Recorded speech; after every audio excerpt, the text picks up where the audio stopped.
it's the Guillory Bammy family. And today we're opening Universal Yums. I wonder where we're traveling this time. Ew, what is on the top? Austria. It looks like caca, but I can't It's see it not because the thing is on there. It's not Austria. I think It that might be someone may Austria. have poo-pooed a little bit on the box. Ew.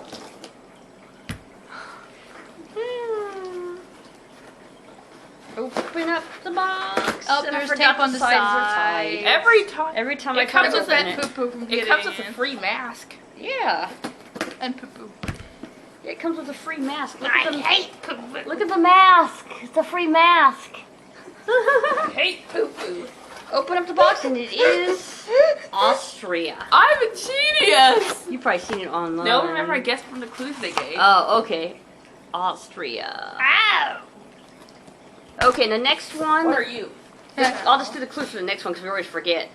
Clues in next month's box. This is the land where the sun always rises. Where the yums are quiet and full of surprises. Japan, probably. On the wild adventure, you'll have to be brave. But at the end, we promise that there'll be new yums to crave. Japan, Probably. I think. Yeah, 'cause Kauai and then the land of the sun. Yeah. Oh, look at these long Oh, things. We get a lot of No. Japan boxes, so that'll be interesting to see their take on it. descriptions. Malzeet. No, we didn't sneeze. Malzeet means mealtime and is typically said before eating to wish fellow diners an enjoyable meal or box of yums. If you want to eat these yums like a real Austrian, there's only one thing you need to do. Clear your calendar. Austrians can spend hours eating a meal, talking, drinking, and cherishing every bite. There's a lot to cherish in this month's box, so why not schedule a whole night to go through it? No. Or we have an even better idea. Why not put on the sound of music while you're enjoying this month's yums? You can watch the movie, try some Austrian snacks, and then read more about the real Von Trapp family on page 6. Whoa, wow, you're still reading? You'd better start eating. This is Austria after all. Okay, so Descriptions. this is the things on the inside. Oh. And Don't let the lid touch me because it has poo-poo on it. or whatever it is. No. Okay, first thing I see is a big old box of pizza rolls. New American style. Really?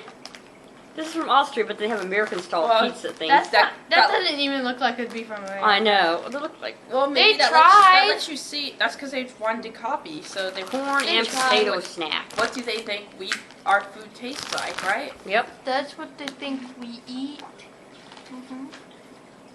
Okay, Kelly's American Pizza Rolls. After World War II, an American soldier named Major Howard Morse Kelly decided that instead of returning to America after the war, he'd stay in Austria. He and his Austrian business partner, Herbert Rast, founded the American Popcorn Company in 1955. For several years, they experimented to find the right snack for the Austrian market. First they tried popcorn, then chips, then cookies, and nuts and pretzels. Their experimentation paid off. They scored a huge hit with a salty pretzel stick called Saletti, which is the most popular pretzel brand in Austria today. The company continues to experiment as evidenced by these unique corn puffs, meant to taste like American pizza. Why did we decide to send you an American flavor from Austria?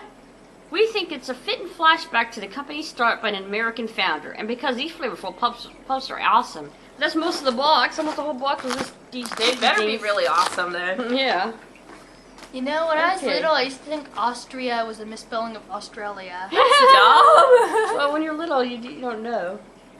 I was still learning about different places in the I do world. not know why my nose is running. Allergies? Yeah, I think so. Well, I've had those before from the U.S. I mean, they're from So these are Austria, but I've had them. chocolate-covered bananas at Banana Thing. So Skoko Banana Minis. At least I took my allergy medicine today. I didn't. I hate allergy medicine. Kasali Shoko Banana Minis. Though we all come from different backgrounds and different walks of life, nearly all of us share a similar dream. Even Joseph Casali, a businessman who lived in the 1700s, had the same dream. What is it? Isn't it obvious? To live on a tropical island. In 1792, Joseph was inspired by his tropical getaways and began making an exotic rum punch, which he sold to Austrian aristocracy. In 1913, Adolf Beer took over the Casali Company and caught the exotic travel bug too. After one island trip, he decided he wanted to create a chocolate line with fresh tropical fruits. He used real Chiquita bananas to create a banana puree, which he whipped into a light and fluffy mousse and covered in rich dark chocolate. Even if you're not sitting in paradise when you take a bite, it almost feels like your dreams are coming true. Okay, Carissa. I don't want the poo-poo to touch me.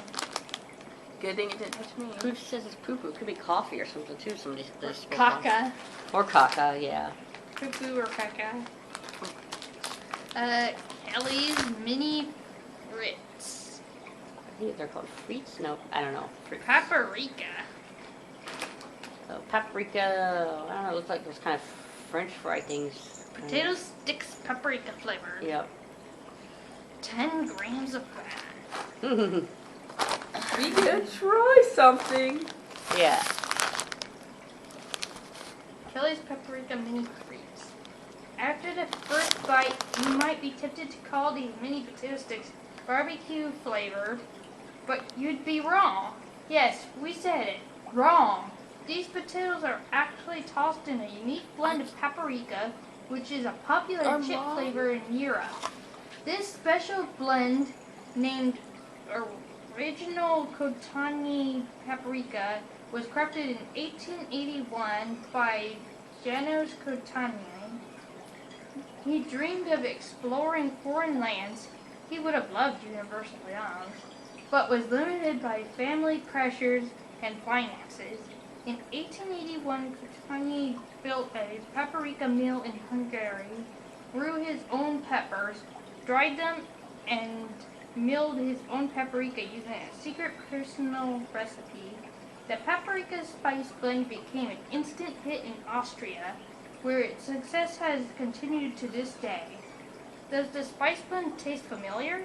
If you said yes, you'd be wrong again. This blend has never been available in the U.S. until now, with these potato sticks. So they got a different kind of paprika than we do then? Yep. It's a special recipe that only they know. Okay. That apparently tastes like barbecue.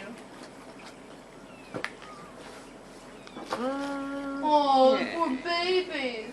We've had something They're like crying. this before also. Vienna lemon cream filled wafers.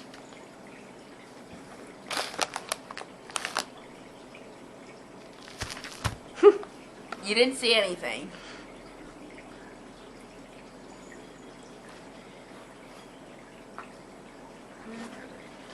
You didn't see anything. Hi. You still didn't see anything. Manor.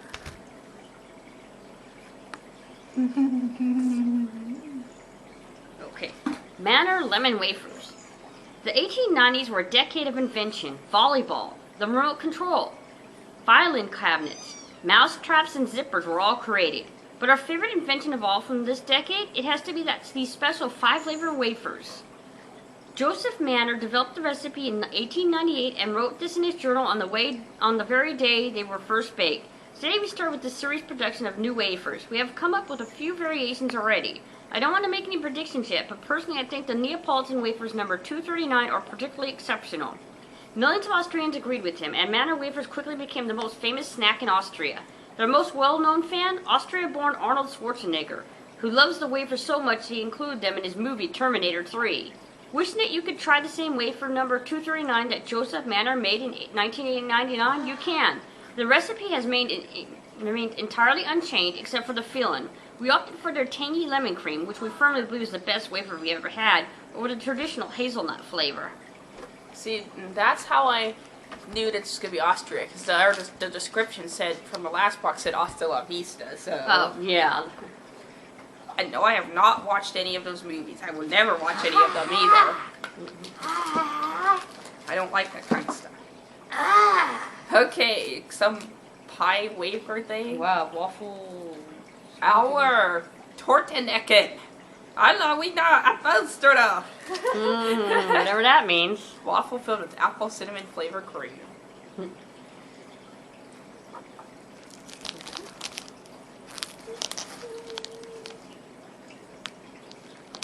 And these are, they've got, oh right, there.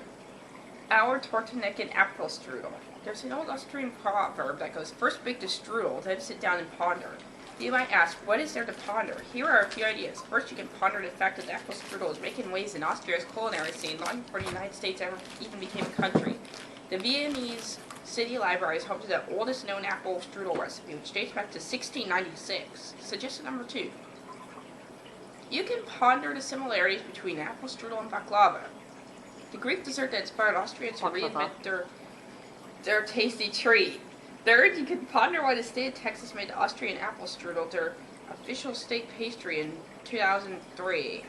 Or best of all, ponder how long you can make this apple strudel wafer last. We pondered this ourselves and have always finished eating it before we could come to any good conclusions. I can barely speak today, apparently. I'm an alien who can barely speak. Sometimes I have those days. Wafer. I was wondering why you were saying wafer. Because I was trying to say waffle instead of wafer, so I messed up a bunch of times. Waffle wafer. Ecki. Eckenbesser. Ginger. So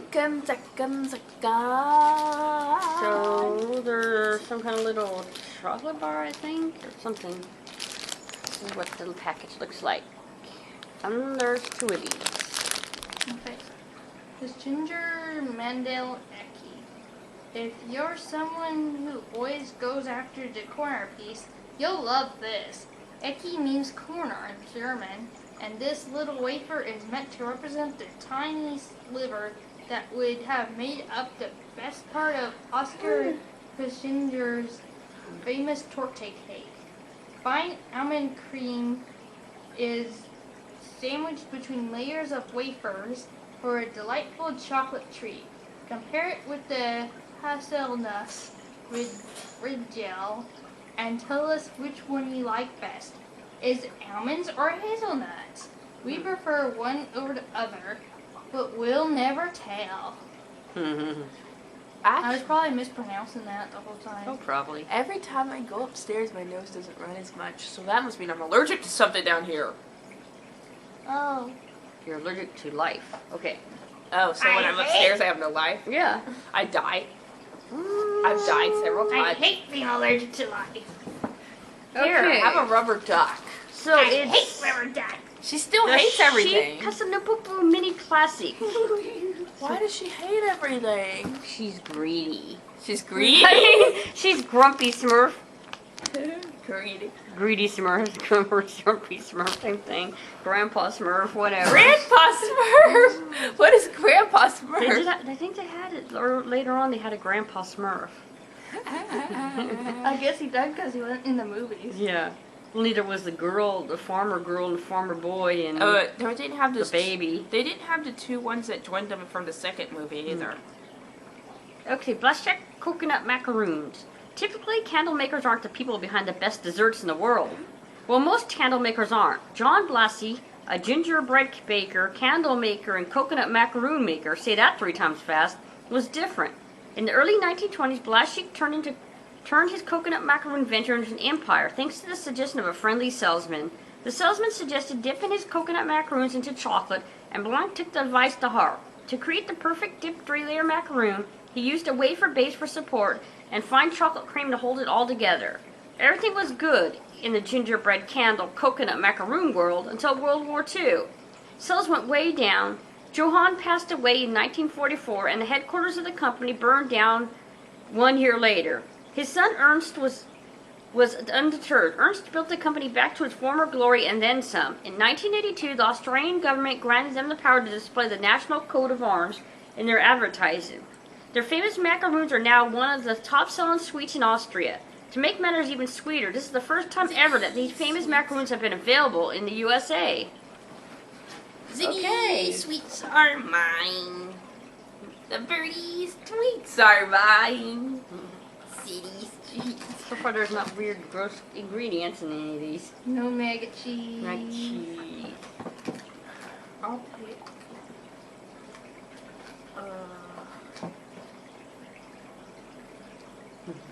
Please. Those are some kind of candy. with a man on them. Heindel Mozartkugel. We have so many questions. Why is Mozart's face on this chocolate? Why is it named for him? Did he love eating chocolate while composing his symphonies? Actually, you might already know the answer to some of these if you got our December box from Germany. In our German box, we featured Leibniz biscuits, which were named for Wilhelm Leibniz, who invented calculus. Both Leibniz biscuits and Wilhelm Leibniz came from Hanover, Germany. At the time, it was common for business owners in Europe to name their products for famous people who were born in the region where the product was invented, which is why these chocolates are named after Mozart. He was born in Salzburg, Austria, where these chocolates were first created. In 1890, a man named Paul Furst created the Mozart bonbon after hundreds of failed iterations. The secret formula he spent years perfected: a pistachio marzipan ball covered in nougat and dipped in dark chocolate. Sorry, it's not dunked. Furst was good at making chocolate, but unfortunately he wasn't good at securing patents. Our confectioners areas throughout Australia quickly began making their own Mozartkugel. Today, dozens of Mozartkugel are made in Austria, but this one is our favorite. Rich pistachio marzipan sits at the top of whipped hazelnut chocolate cream, all covered in delicious dark chocolate. We think Mozart would approve. My dog! No! You kidnapped it. Christmas. Oh, I killed it, look. Ah! It's dead. How did that puff back out? I killed it. Why'd you do I that? just squeezed it. You must have squeezed it too It'll hard. puff back out. See? You're not supposed to squeeze it that hard. Oops. My duck almost I almost cried. Okay, so now Krista wishes she had picked it. Throws the box on the ground and runs upstairs. This duck is our guest star today. upstairs. It was not included in the box, obviously, because this is not a universal yam. It's just a green duck. Sissy Taller. Another thing with pictures of somebody on it. Mm-hmm. Okay. So there's two of these, and there's a lady on it with little flower clips, whatever, in her hair. Sissy, the namesake of this candy, was born in 1837 into Bavarian royalty. Because of this, her sister Helen was promised to marry Austrian Emperor Franz Joseph, and Sissy went with Helen on her trip to meet him. During that meeting, Franz Joseph decided that he wanted to marry Sissy instead. They were engaged within 5 days and married 8 months later, and thus Sissy became Empress Elizabeth of Austria. Unfortunately, Sissy's mother-in-law was a controlling person who would not let Sissy raise any of her children. What? She wouldn't even let her name them. To escape her mother-in-law, Sissy traveled extensively throughout Europe and spent much of her time in Hungary, where she and her husband were eventually crowned king and queen in June 1867. What about the other sister? What happened to her? Yeah. Sissy was the major force in creating this dual monarchy of Austria-Hungary, which eventually dissolved in 1918. Sissy also spent her life focused on the one thing she could control, her beauty. She spent 3 hours every day washing her hair, exercised to the point of exhaustion, and restricted her diet severely. Why? I guess they did that kind of thing back then to She keep is her well shape. known for this obsession with beauty, which is perhaps why she inspired such an exquisite treat. Apricot marzipan is enveloped in chocolate truffle cream, or a true stunner of a chocolate. Look for Sissy's face on the label and even on the chocolate inside. She was a one-of-a-kind person, and it's fitting, because this is a one-of-a-kind treat. But what happened to her sister? I think she had anorexia. Not her sister, but the lady. Her sister probably killed herself after that. That's we're going to marry. You married me, you so. She probably wishes her sister had come with her. 'Cause Yeah. Then he would have saw her and wanted to marry her instead. Yeah. Okay, so these are some kind of Hindle raspberry chocolate balls. And there's two because they're balls. Don't drink. I'm not drinking shampoo over here. She's drinking. Oh, not again. I hate drinking. Never drank shampoo to begin with, that I know of. In 1953, the husband and wife team of Walter and Maria Handel began making filled chocolate concoctions in Vienna. Conversation. 24 years later, their two children, Walter and Andreas, began working for their parents' company. Continuing Handel's exquisite chocolate-making craft in Austria, Walter and Andreas took the company to the next level, launching over 30 luxury Hindi shops in Austria and creating dozens of new chocolates. Earlier this year, Monique and Eli, the founders of Universal Yum, had a chance to meet Andreas Hindley and talk to him about his family company. More specifically, they fangirled over how much they love Hindley's chocolate. What? You get to try Everyone has screaming fangirls. You get to try a bit of the family glory with this raspberry cream-filled milk chocolate ball. We're confident that after trying it, you're going to understand Monique and Eli's reaction to meeting Andreas, and perhaps you'll even do a bit of fangirling over the decadent treat yourself. Even Okay. Does Amy Pond have screaming fangirls? Okay, one more thing. Everybody has screaming fangirls. Mm-mm. As long as they're famous for something. Okay, let me find where this is in the book. So, this is Pischinger Hazelnuts Regal, and it's some kind of chocolate bar. In 1849, the Austrian baker Oskar Pischinger found great fortune with a very simple creation. His moneymaker, a super thin, light wafer cookie that flew off the shelves during the late 1800s. Why? The wafers were a crucial part of a beloved cake recipe called the Pischinger Torte. To make the cake, Pischinger's thin wafers were laid on top of each other with a delicate coat of chocolate spread between each wafer. After a stack of 12 wafers was added, they were covered in melted chocolate coating to finish up the cake. It was a laborious and tedious process, but the cake was incredible and incredibly popular in Austria. With this chocolate treat, you'll get a taste of the original Pischinger Torte upgraded with fresh roasted hazelnuts in a convenient on-the-go format. Now we get to try something, Ruth. Okay, what do we try? Starkenburger beer pulse. Ew. This, Ew. you can swim in pools Beer? of warm beer. Ew. I hate warm beer. But likes Okay, cold beer. so what would you guys like to try? A banana. We all eat banana. Eat banana, eat banana. Fine. No. Try this. The wafers? Okay, let's try the lemon wafers. Oh, I thought it was. Wait, you want something else? No. She wants banana instead. I was just saying that that is one big. Isn't thing. it? It can be Oh, broken no, up though, I think it's right? little wafers. Because it looks like you can break it I up. think at it's least. little I hate wafers. breaking it. Yeah, it is. It's little wafers. So, oh, they're real crumbly. Okay, take one. Oh, that was Ooh. part of one. Oh wait, that was one. No, they're Yeah, they're little little. bundles. Ah, it smells so good. It smells like lemon meringue Oh pie. yeah. Oh yeah. Oh yeah. Oh yeah. I got one. Okay, ready, set, eat. Mm. Good. Really good. Mm-mm. I like lemon. Okay, so if you liked our video, give us a thumbs up. And if you haven't already, please subscribe to our channel.